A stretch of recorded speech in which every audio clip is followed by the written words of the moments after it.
And, yo, let's go attack him. There's only 2 of them. Cho'Gath's like, here I am. Come over here. He's waving at his opponents. Yeah, doing his dance. His cutie little void dance. And it looks like they're stacking up for this. We might see some flashes. Oh, it's going to be brutal. Here it goes. Here it goes. The dancing Willoughby's doom. No, he's out of there. He's actually going to burn flash. But, yeah, hey, that's worth it to burn Cho'Gath's flash this early. Ooh, Sonic Wave not quite connecting. So all they got out of that was Cho'Gath's flash and a bushwhack in an easily avoidable place. But I think that's it's good to pay attention to. Cho'Gath, in the early stages, he is gankable. So definitely, we'll see he's if very weak early. Yeah, let's see if they go for that, knowing that they actually have burned his flash now. Yeah, the key to Cho'Gath mid is to just like bully him, just like fight him as hard as you can early before he gets that sustained wrecking ball rolling. So, a little bit of help in the jungles. It looks like they're going red and just Turtle and Calisvale just hanging out down here. Yeah, just checking there's no invade, although it probably won't happen. I mean, they saw the level 1 action there. Yeah, we might see some Operation First Blood action. Pink Fuzzy Balls. Turtle 40k walking up alone. Phoenix jumping out, and the Dazzle goes on to him. Cleanses out of it a bit late, and Phoenix catches his axe and just disengages from there. Now Calisvale fighting them 1v2, taking a couple axes to the face, and Phoenix doesn't have an ignite, so he won't be able to get this kill. Like, is it just me, or it's like, I mean, bold move, but really, like, against, like, the Targ. Top lane. The Targ Draven, that's not the one. That's not the lane I'm thinking I'm going to try to start the level 1 fight and make a play. So Asutari saying hi to Toon Squad there, maybe kicking him around a little bit. I didn't see. I'll rewind and have a look, but it looks like nothing serious happened. Yeah, it looked like he was just poking up there, and Nidalee just keeping that distance. Maybe wants to just help out Pantheon's early game at least a little bit. And he did get he got a resonating strike on Toon Squad. Toon Squad just bonked him with a Q, and they both disengaged. There's that silence wrath coming in from Cho'Gath. Is trying to keep 53x1 a little bit down here. Just shaking hands in mid lane. That's usually what we see from those champions. And it looks like Hogma already sent back. And this bottom lane, it's going to be a lot of trouble. It's going to be a lot of trouble. I almost feel like International Space Wizards might have wanted to try to do something a little different. Maybe try a 2v1, switch it up or something. Give himself a lane advantage that way or something. Yeah, I also expected a lane swap for some reason because both junglers ran top at level 2. Not even sure if they were really intending to gank or just like scouting to make sure. Excuse me. It seemed like both of them were just checking on each other to counter gank the other, but neither were intending to gank themselves. Yeah, it's kind of funny. Jungle mind games are hilarious. Who's gonna rinse and path the other, etc. Well, I mean, but I don't know. I feel like just like the early game of League of Legends actually has a lot of really fun, interesting moments in it, especially because how volatile level 1 or early level team fights can be, since you don't have the big items and you don't have all your spells like fully stacked up yet. And Cleanse trying to be used by Draven. He's trying to get out of this nice initiative. Following up. We see Lee Sin coming in here, is going to get the resonating strike off, but they're not going to be able to clean up a kill. Has those buffs, doesn't want to lose them. But nice early pressure on this bottom lane to give Kog'Maw a little bit of breathing room. But twisted advance on the mid lane is going to be followed up by Shackle. This is usually a gank that will succeed, and it is going to be first blood by the Saproling. We see a teleport coming in from Pantheon. He's not going to be able to get a stun off slow coming in from Toon Squad to slow his advance, and he's going to be able to back off out of that. So good attempt to try to maybe make something happen during that gank, but a little bit behind. And they're not able to get up, and Nidalee in the meantime is going to be able to get some free farm up here. But since Pantheon had his lane pushed up, it was a pretty smart move for him.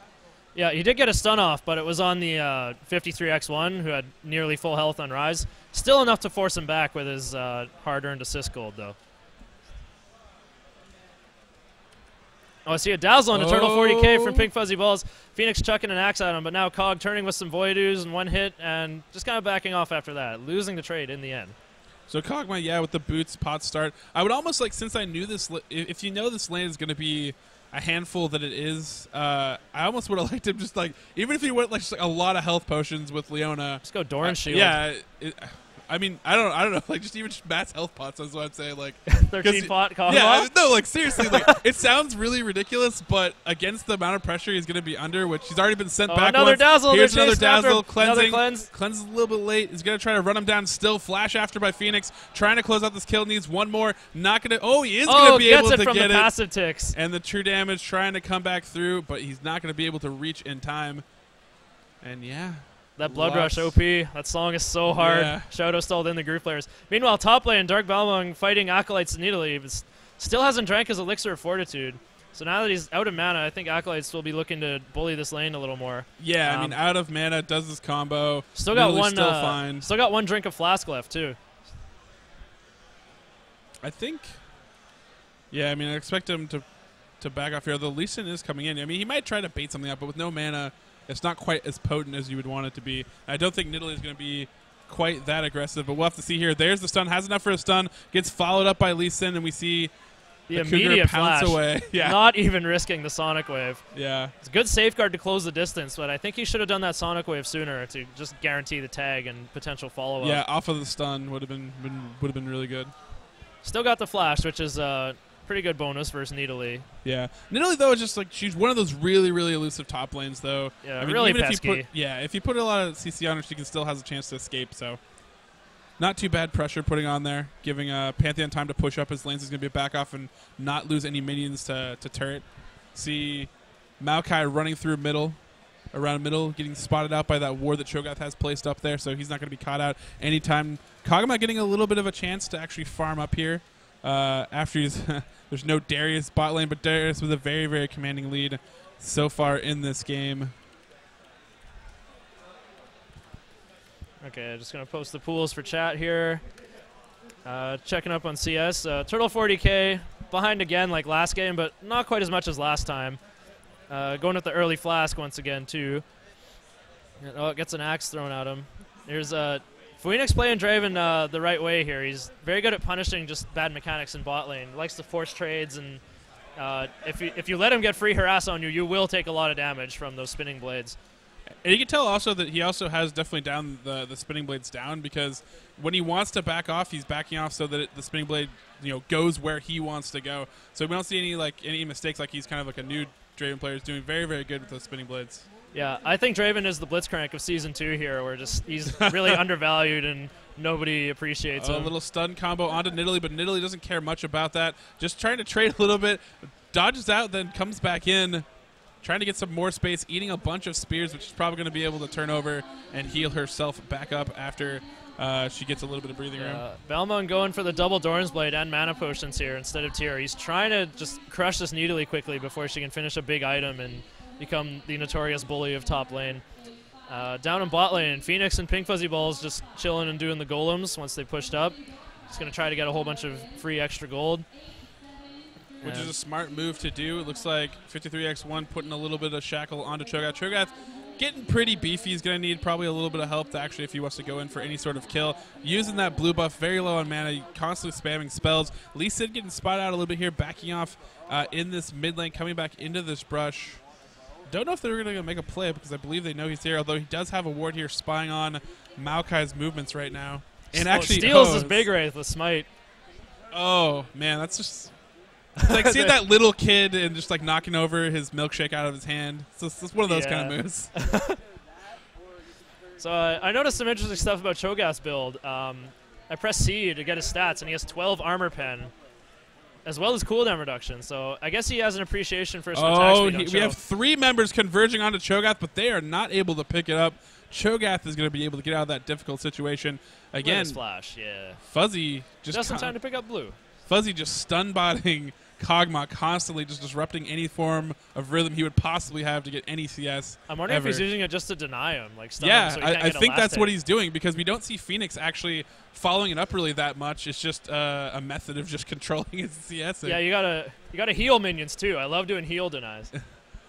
Phoenix, they know he's out, but yeah, Zenith Blade just barely missing by about a pixel, but Dragon has been picked up. Now the rest of that team is run down. The Pain Train is enforced. Lee Sin a little bit out of it. He has a little bit of mobility, but they're going to focus on the Cal's Veil at first. Tries to safeguard to get out of it. Teleport coming bottom, but this Pantheon's going to be in a lot of trouble once he shows up. Probably should have canceled that, although it looks like he's going to be able to escape. They're not going to try to dive it quite yet. Going to push up these minions if they can. I guess he's here to just stabilize the lane, but Pantheon's wave clear not the greatest, with Heartseeker Strike doing half damage to minions. Phoenix just harassing him while he tries to clear these minions here. And here comes a Dazzle. Yep, for sure. Fuzzy Balls gets the shatter on. No follow-up, really, though. Yeah, I They're would just have gonna actually keep liked to pushing. see Tarek walk in there and do one auto attack to get rid of his shield so that Phoenix could get maximum potential out of that. But, you know, it basically just gets blocked by the passive there. Now, Balmung's giving up on this lane for now.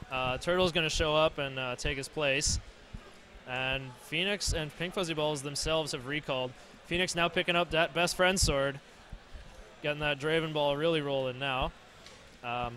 Characteristic of Dravens to typically rush a Bloodthirster so they can force their amazing trading damage on people and just win duels.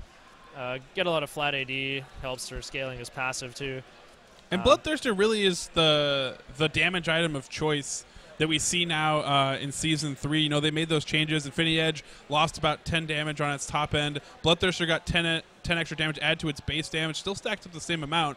But that little bump, plus the fact that Vampire Scepter became 810 gold versus 400 gold, and Doran's Blade lost its lifesteal too. So there's not a lot of opportunities to get lifesteal, and Bloodthirster is just a really, really good item to get damage and that lifesteal. But here we go. Phoenix coming in here. Callous Veil trying to back him off. Doing a good job. Yeah, really good cleanse by Turtle there, but now he's down that cleanse, and Phoenix just using his Blood Rush to escape any return fire from Turtle 40k. Yeah, and Phoenix just farming up, and here we have Grand Skyfall coming into that mid lane. Lee Sin coming in as well. He's been ruptured. He's been popped up, and we are going to see a kill on to Rise in the mid lane, but down bottom we have a fight going on. Callous Veil trying to protect himself. Draven's going to be able to clean that. Will he be able to get the double kill? It looks like he's not going to be able to. It looks like Callous Veil is going to live through that, but now a lot of pressure in this mid lane. Maokai just the only one to set that up, and looks like they're not going to pressure the mid turret. I think they probably could if they wanted to get revenge, I think. Yeah, they might catch Pink Fuzzy Balls warding. No, it's too late. He got the ward off. Azutari's going to have to go into the Dragon Pit to try Sonic Wave, and he just chases him down instead. Maybe looking for a 1v1 on Phoenix. No, just looking to get these minions out of the way before the tower gets them. Yeah, I mean, I'm not really looking too forward to the Asutari 1v1 versus Phoenix. I don't know. Yeah. I don't know if he would win that one out at this point. Cho'Gath now got that catalyst going. The towers are still up and pretty healthy, so he might be laning for a while yet. It's going to farm even more. Zoning Rise away from the tower with a rupture, but just whiffs. Yeah, it is definitely a farm standoff for now, as I predicted. Yeah, and Dirk just backing off out of this, has low mana again. Nidalee just going to constantly bully that, throw lots of spears and harassment in that top lane, doing what she does best. It looks like he is going to be going the blue. Looks like he is going to be going back. Yeah, sometimes I've been yelled at that before accidentally as well. I've seen a really funny matrix of just like bad things that happen in solo queue, and it's like, will your jungler accidentally steal blue? Is your mid a rager? Is your mid feeding? If it's both, it's like 4 times likely. Yeah, pretty much. Proc or Bladed Armor are going to steal it. Uh-oh, Kog'Maw in a lot of trouble again. Tark trying to chase this down. Not going to have a chance. Big solar flare.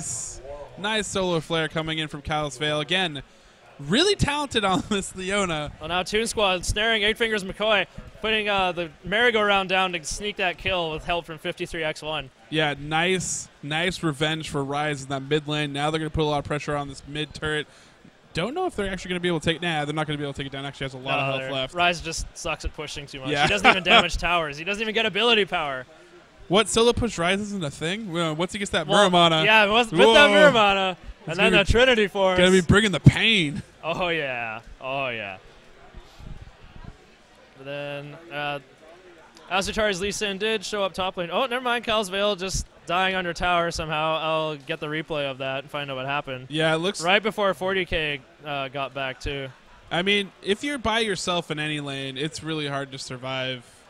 Just in general, like it's pretty hard as Leona when you have no wave clear. Yeah, well, yeah, and then you're staring down Phoenix, who actually has finished his Bloodthirster and is doing some serious work. I mean, that's a lot of potential damage out there, especially with Armor Shell as well for Pinky Fuzzy Balls if he really wants to go that way. Even a pink ward in bottom lane to get a ward control. There's really nothing right now that Interstellar Space Wizards can do to control this bottom lane. Now he's going to get stunned again underneath turret. He's going to cleanse. Not even going to help. Actually jukes back and just explodes with true damage into nowhere. Cho'Gath coming down. heading towards this turret. Going to try to clear this out a little bit. Oh, if teleport he can. coming from Dark Balmung. The silence going on to Phoenix. Oh, they're going to need Dazzle something else to catch Chocho. this, though. Flash, he's going to be short Another of that flash. stun. There's no more ward in the bush, though. Oh, they're going to gets the stun off despite switch exhaust. onto Tarek, but Tarek survived through this, but Phoenix, they might be able to catch him, but they lost him. Throwing a spear. They need one more rupture from Cho. It's ready right about now. They get it's it. going to get it. Very nice by Cho'Gath there. Good Eight Fingers pursuit. McCoy. Good pursuit. And his Rod of Age is starting to grow up, too. He's going to look to be that powerful force like last game. Oh, Grand Skyfall just to check this bush. 53X1 knows better. That bush that was very well checked. Whatever's in that bush was dead, for sure. Yeah, all the bugs and plant life there are gone. Yeah. Oh, it looks like Azutari fat-fingered his flash while doing the Ancient Golem. That's one way to do Ancient Golem. Nidalee has yeah. been kind of left to her own devices since Pantheon's had to spend so much time elsewhere on the map so far. And, you know, they've gotten some kills out of it, but I don't think it's really slowing down the beast that is this bot lane, especially since Phoenix is still at large and still hasn't been killed. 3-0-3, looking very, very strong at this point. I think the Space Wizards should have done Dragon after that kill because Nidalee was chilling top. Pantheon had already teleported down to get there. They had a numbers advantage. And now, they're going to regret wasting that opportunity here. We see the Obzen team grouping up to do Dragon for the second time here. Yeah, I completely agree. I thought that's actually what they were doing before they did the whole Grand Skyfall of the Bush thing. But before they were doing that, I saw them rotating. I was like, oh, okay, that makes sense. And then I guess they never decided to commit to that. And so now it looks like Obzen's going to be able to pick up their second Dragon. Yeah. Rolling right now, almost 10K lead at 17 minutes into this game. Yep. Oh, another rupture on 53X1. Azutari safeguarding in, but now Toon Squad counter-snaring him. Azutari kicks him to the tower, gets some damage, but he can't live against this Maokai. Eight Fingers McCoy now fighting in the merry-go-round. 1v2. Gets a silence on a rise. Still chasing him. Another rupture could be coming any moment. No, getting snared. He's going to have to rupture Toon Squad instead. Toon Squad with no mana, just taking damage. Kyle's Veil in this bottom lane is going to be picked up by Darius, and now they're taking a lot more pressure here, and it looks like Hogma's going to follow as well, and Phoenix just does too much damage. They can't survive in this bot lane without any help, and we saw that focus, like you said, down there, but double kill now from Nidalee. And just all sorts of trouble going on the map right now for Interstellar Space Wizards. Cho'Gath hiding underneath his turret as big as he can. Actually can't hide underneath. He can hide on top of it or around it maybe. The old Trojan Cho'Gath. Yeah. You gotta put a Death Lotus in Katarina underneath him. You can't even click on her. Yeah, exactly. That's the way you do it. That's the way you do it. I guess you need a Phantom Dancer for ignore unit collision too, so you can actually hide underneath. So I'm just rewinding to see how Azutari died after all that. Oh yeah, Nidalee flashed and jumped on him. Right next to the turret there. Acolytes, like you said, pretty solid player. Putting a pretty good Nidalee up here. Has been able to control that top lane. Pretty much got it for free since Pantheon's been spending a lot of time around the map and other places. So he's getting pretty beefy. Actually going Lock of the Iron Solari, which is actually a pretty boss item. I think a lot more people are starting to catch on to it now. Yeah, everybody's writing about it now. Oh no. Look at Draven's next item. Oh, I saw that. That came up in the chat feed. This is a humongous announcement, ladies and gentlemen. Phoenix has just purchased Sword of the Divine, and my hype level just tripled. I can't wait to see this. This is going to be painful. Draven the painful. AD assassin. I want to see him juggle man. 4 axes with that 100% attack speed, too. Oh, gosh. That gets, oh, man. That will look amazing. This is going to be Think fun. about it. You could just throw all 3, and they'll land in all different places. You're going to get at least one. Whether you happen to win, you're going to get one. It increases your odds of catching axes. Yeah. Just one time. Look at him just destroying this red buff without activating it. Well, you don't want to activate it because then you lose the stats. Oh, yeah. Just imagine when he activates it. Oh, we might see it in action. Oh, no. Tried to throw that stand aside to get his first slow, but he has red buff. Doesn't need it. Oh, Azutari gets his own Sonic Wave. Phoenix blood rushing in. He wants him to Resonating Strike. Oh, there's the root present on him. Here it comes. It begins. Here it comes. Has he activated it? Oh, no, the axes will be able to pick it up. It is going to pick it up on the way back. Now he's going on to Cho'Gath. Cho'Gath is going to be destroyed right there by the combined force of Obzen and Obzen doing some serious work here. Yeah, Phoenix activated it on the second kill. A little bit late there, but should be ready again in another 50 seconds. So an interesting thing about Sword of the Divine is the refresh on kill is half of the remaining cooldown. It's not 30 seconds. It goes 30 and then 15. Meanwhile, Calisvale doing his typical battling under turret plays, making a pretty good run of it, but Obzen is already really tanky. Yeah, there's a point in the game where eventually that, or stage in the game that can happen, where that really doesn't cut it anymore. And we're pretty much at that. Obzen actually being very, very on point here. Doing some serious work. Yeah, you see Draven down bottom, farming it up, just kind of pushing up their lanes. Going to get all these lanes pushing, and then really just have a lot of big control over all these jungle buffs right now, though we see the remainder of ISW coming in here, trying to scope it out.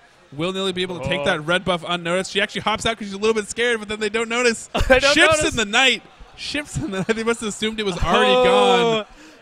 Free lizard buff for a hungry Needly. Oh, that sneaky kitty. Sneaky sneaks. The sneakiest. So, after all that, let's see some recent purchases. Well, nothing coming up in my chat log except Calisvale getting the new Ruby Sightstone. This is the first tournament I know about that's playing on the brand new Season 3 patch with some of the new changes being to Ruby Sightstone. It's now more expensive, but a lot of support players would consider it a mandatory item. So, in a sense, it's like just more health. Well, yeah, I mean, it gives, anyway. Yeah, it gives you more health overall. Even though it got more expensive, it does give you more health. So. Oh, directed camera showing me the goods here. About to kill Turtle 40k under tower again, but getting stuck on some Voidoos and a pile of minions. Yeah, there's a lot of backup coming in there to try to protect him or try to capitalize on something. Cho'Gath taking on this golem in the brushes. Without Vorpal spikes, too. It's important. Doesn't want to give it away. I guess, but he takes it. So, two squad chucking a sapling in there. Oh, Rupture just kind of not going the right place. Azutari covers him. The flash, forgetting to dragon kick here. They're going to turn on 53x1 instead. He's using his ult to gain some move speed to run away. It makes Rupture miss on him. And they're going to have to give up on that and Toon Squad. Nice evasion there. We actually see Tarek up in no man's land, actually running around. Gonna try to get out of this. Oh, he's gonna do a sneaky There's not a lot recall. of focus on there. Everybody changes their focus back onto Toon Squad. Toon Squad drawing a lot of focus. Comes in, twisted advances, trying to get some kills, gets dragon kicked into a wall, but doesn't matter. Tanky as can be. Tarek comes in from the backside, doesn't need a blue pill anymore. Double kill for Darius as he starts to run down the enemy opponents. It looks like they're also going to be able to pick up Pantheon in the process. 8 Fingers not going to be able to steal his life away with this one. And Calisvale again underneath turret, doing as best as he can, but there's the ace. Obzen probably going to push this game and finish it off. Yeah, Acolyte's not even helping with the turret, probably getting ready for the big Gatorade dumping of wards any second now. Azutari and Turtle 40k, the first ones to respawn. I don't think they'll be able to have an answer to this push. They might even go for a Nexus turret off this little wave of minions. That last fight was quite amazing, though. It was basically a series of concurrent 1v1s that were all won separately by the members of Obzen. Oh, Grand Skyfall, but I don't think they're really going to care. Well, Obzen won't, but they have to go for it. This will be their desperate last stand. The Nexus turret not really doing enough. Zenith Blade lands. Phoenix cleansing out of it. Just keep continuing to crank out damage. Getting That's that true damage. For 53. Oh, he's going to be able to get Maokai. Oh, and Acolyte's throwing some spears at 8 Fingers. He was shrugging it off, but being the last one alive, it's going to be too late. Yeah, being a tank will not help you in this situation. No, Acolyte's just not going to be able to stop Phoenix. He has too much lifesteal. Is the Sword of the Divine ready? No, it's not. Well, he just used it. He's going for this fountain dive on 8 Fingers. Can't pull it off, though. Oh, wow. Out of mana at this point, but really they can just finish off this Nexus, although, again, another respawn. Oh, another So they're respawn. actually going to be pushed back out of this. They're actually not going to finish the Nexus. Maybe, probably should have killed the Nexus and finished this game off, but they're up for another round of fun and games. No, Needly laying around, dancing, playing with her food, trying to bait Balmung into something, I think. He's still chasing, running past the super creeps, walking around. Did you see her even stop there, like kind of like taunting, like, yeah, he's practicing his spacing. Oh, Look at the Roxy right spacing. there. Pantheon taking the super creeps. Azutari helping him with safeguard. GG, well played. It's going down, but no surrender yet. Never surrender. Never surrender. This is Gottacon. You can't surrender at Maokai, Gottacon. 1v4. Let's do this. Gonna go start all the fun off. Gets kicked away. They don't even want to play with them. They're like, no. Oh, Rise upgrading his fully charged tier to Muramana. Axis thrown in by Phoenix to add to the joy. Yep. Has a last whisper as well. So if they had a ton of armor, it wouldn't work. But at this time, Cho'Gath in charge of all the armor here. yeah, pretty much the mayor of armor. I really wanted to see a Phantom Dancer on Draven. I personally am not a fan of Phantom Dancer. I like the Static Shiv way more. But because Draven is all about catching those axes, I think he really needs that ignore unit collision for catching axes. So Phantom Dancer, probably the go-to for Draven. And maybe Vayne, but I think Vayne needs Static Shiv just so she does have some AoE. Yeah. And here we go. Obzen back at the Nexus. No turrets to stand in their way. They gotta fight this. Here comes Callous Veil. Grand Skyfall is gonna come in, hit a lot of members, deal as much damage as possible. We see the stun come right off, and Phoenix now they're trying to get exposed. Phoenix. Phoenix is gonna go down with a little bit of turret help. They're pulling down towards this bottom turret. Kog'Maw gonna be picked up. He's gonna be able to do some true damage in here, at least a little bit. And now they're trying to run down this Cho'Gath, who might be able to get the fountain. He's not gonna be able to do it. Laser's gonna be able to take on Maokai, and now the Nexus is all to them. Lee Sin going for a touchdown maybe or something. Yeah, Nidalee trying to run him Mary. down the epic chase of chases, but I don't think she's gonna be able to catch him quite yet before this Nexus falls. Rise throwing the last lightning bolt to seal the deal, and Obzen taking this game. And Gottacon 2013